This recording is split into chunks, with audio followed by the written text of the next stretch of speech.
માન્ય મુખ્યમંત્રી શ્રી આવતીકાલે પધારવાના છે. આની વિઝિટની દરમિયાન આખા રૂટ ચેકિંગ માટે જ આવ્યા છે. અત્યારે ગુરુદ્વારાની પણ વિઝિટ છે, એટલે ગુરુદ્વારાની સંચાલકો અને ટ્રસ્ટીઝ અને આયોજકો સાથે પણ એ લોકોની તૈયારીની ખાલી જસ્ટ 2 મિનિટની બેઠક હતી.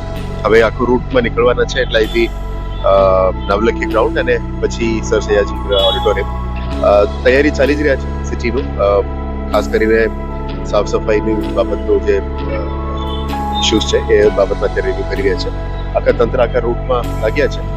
અમે આશા રાખીએ કે કાર્યક્રમો બધા સારી રીતે નીકળે અને સારી રીતે નીકળશે. આવતીકાલે ઓલમોસ્ટ 1000 કરોડ 900+ કરોડનું ખાતમુહૂર્ત લોકાર્પણ કાર્યક્રમ છે. હજી સુધી ફાઇનલાઇઝેશન થઈ રહ્યા છે, ફાઇનલ નથી થઈ, પણ વડોદરાવાસીઓનું સુખાકારી માટે જે પણ સિટી ગવર્મેન્ટ વડોદરા મહાનગરપાલિકા તરફથી થવાનું છે, આ તમામ થોડું ઘણું લોકાર્પણમાં છે, થોડું ઘણું ખાતમુહૂર્તમાં છે.